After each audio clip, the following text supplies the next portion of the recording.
بسم اللہ الرحمن الرحیم۔ السلام علیکم۔ آپ کیسر خان یوٹیوب چینل دیکھ رہے ہیں۔ آج 9 اپریل 2023 ہے۔ ہم بات کر رہے ہیں انٹرنیشنل پرائم ٹائم کی۔ سب سے پہلے خبر دے رہا ہوں میں آپ کو آذربائیجان اور ایران کے حوالے سے۔ آپ جانتے ہیں کہ وہاں پر کچھ ٹینشن ہوئی اور تقریباً 4 سفارتکاروں کو ملک بدر کیا گیا۔ اس کے بعد وہ ٹینشن بڑھتی گئی اور اب جو پوائنٹ آ رہا ہے، الجزیرہ کور کر رہا ہے، وہ کہتے ہیں کہ will Azerbaijan Iran tensions lead to war. کیا یہ ہو سکتا ہے کہ ان میں کوئی جنگ ہی شروع ہو جائے؟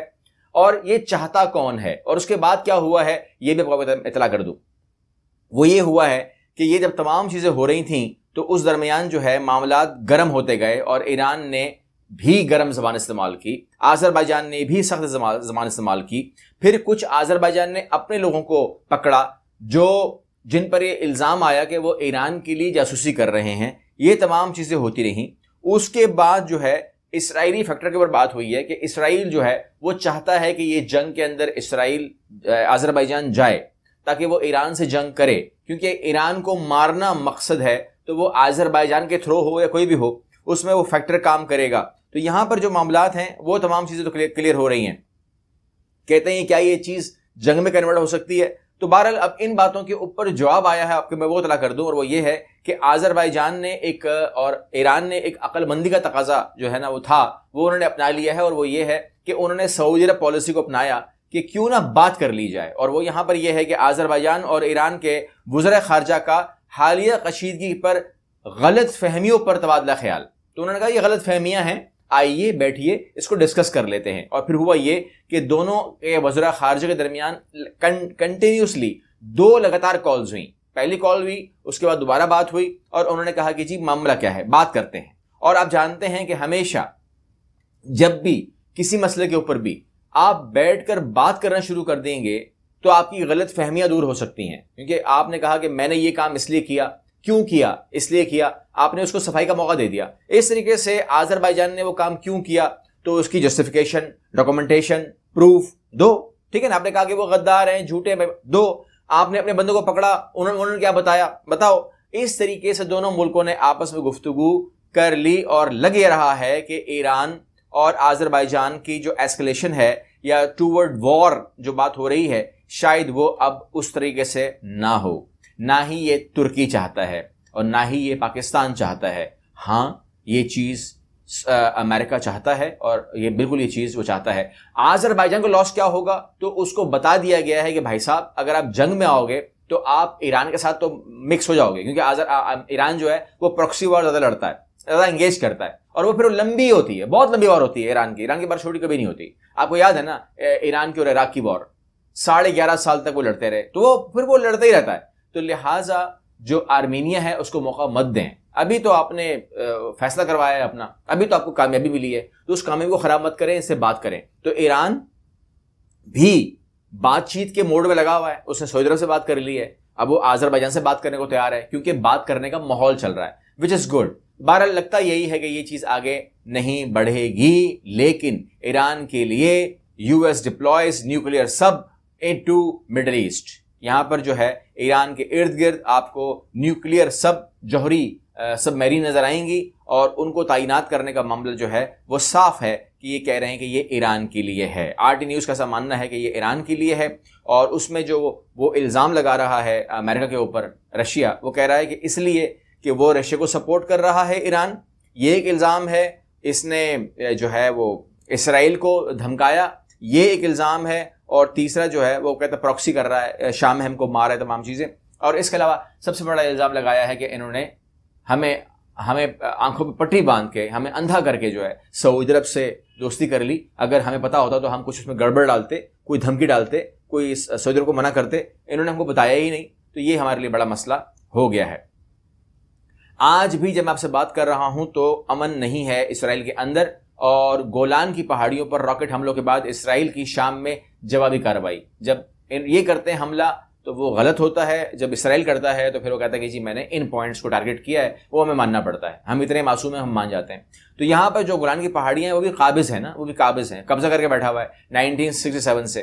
تو وہاں پر جو ہے وہ راکٹ ضرور گرے ہیں اور اس کے اندر کوئی نقصان تو نہیں ہوا، لیکن بہرحال یہ ہے کہ شام اور لیبنان اور غزہ اور اسرائیل کے درمیان میں کچھ نہ کچھ اب ریکارڈ داغنے کے معاملات چل رہے ہیں. یہ وہاں پہ حملے کر رہا ہے, وہ یہاں پہ حملے کر رہا ہے. لیکن شام نیور مائنڈ, بیکاز شام کے اندر آلریڈی جو ہے اگر کچھ نہ بھی ہو, اگر انتہائی امن قائم ہو, تب بھی اسرائیل کہاں رکا ہے, حملے وہ کرتا ہی رہتا ہے. ایران کے حوالے سے ہی ایک خبر اور دے دیتا ہوں, اور وہ یہ ہے کہ سفارت خانہ اور قونصل خانہ کھولنے کے لیے سعودی حکام ہیں وہ ایران میں پہنچ چکے ہیں. یہ چائنا کی بہت بڑی کامیابی ہے کہ یہ معاملہ جو ہے روز ایک خبر دے رہا ہے, اور روز ایک خبر جو ہے یہ قیامت بن کے ٹوٹ رہی ہے بہت ساری ممالک کے اوپر اور بہت سارے لوگوں کے اوپر. کیونکہ آدھے لوگ جو ہیں وہ کہہ رہے ہیں کہ ایران بیک اپ کر جائے گا, اور آدھے لوگ ہیں سعودی عرب بیک اپ کر جائے گا. لیکن دونوں کو مایوسی لگتا ہے کہ اللہ کرے ہو جائے. بلکہ میں یہ کہتا ہوں کہ اگر یہ امن ہو رہا ہے تو امن کے ساتھ ہونا چاہیے نا. آپ باقی تمام چیزوں کو چھوڑ دیں, مسلک, مذہب, سنی, شیعہ, یہ تمام باتوں کو سائڈ پہ کریں. آپ کا ذاتی معاملہ ہے.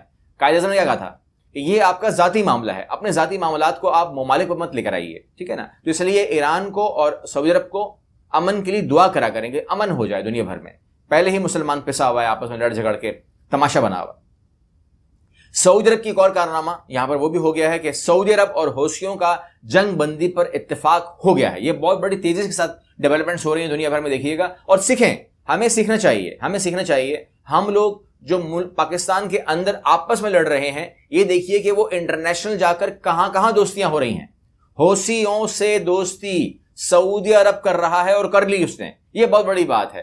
ہمیں بھی سیکھنا ہوگا کہ جب تک آپ امن نہیں کریں گے, جب تک آپ اسٹیبلش نہیں کریں گے معاملات کو, تب تک جو ہے آپ بھی پسیں گے, آپ کی عوام بھی پسے گی. جب ایک خوشخبری سے آ جاتی تھوڑی سی کہ یہ ہونے والا ہے, وہ ہونے والا ہے, ڈالر 5 روپے گرتا ہے, اور جب خبر آتی ہے کہ نہیں میں نوکر نہیں ہوں, میں یہ لگتا وہ نہیں لگتا, تو اس کے بعد کیا ہوتا ہے, یا ہم فنڈ نہیں جاری کریں گے تو ڈالر 5 روپے بڑھتا ہے. یہ تمام چیزیں جو ہیں ہمیں کب سیکھنی ہے ہمیں معلوم نہیں ہے, لیکن بہرحال ایک ٹائم پہ سیکھنی ہوگی. یوکرین غائب ہو جائے گا, یوکرین صفائے ہستی سے مٹ جائے گا, یوکرین نہیں رہے گا. ایسا کون چاہتا ہے؟ کہتے ہیں کہ ایسا روس تو نہیں چاہتا, لیکن وہ کہہ رہے ہیں کہ ایسا امریکہ چاہتا ہے.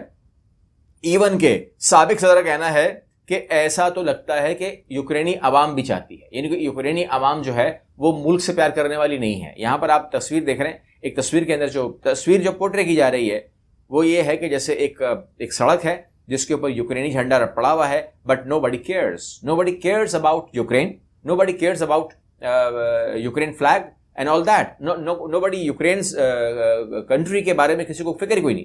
تو یہاں پر صورتحال یہ ہے کہ اگر وہ ڈسپیئر ہوگا تو کیا ہوگا, موسٹلی حصہ رشیا, اور کہتے ہیں کہ امریکہ یہ بات مانتا بھی ہے کہ وہ امریکنز جانتے ہیں کہ یہ بہت بڑا یہ حصہ ہے جو تھا رشیا کا, کم از کم USSR کا جو تھا نا 30 سال پہلے, یہ بات تو مانی پڑے گی نا.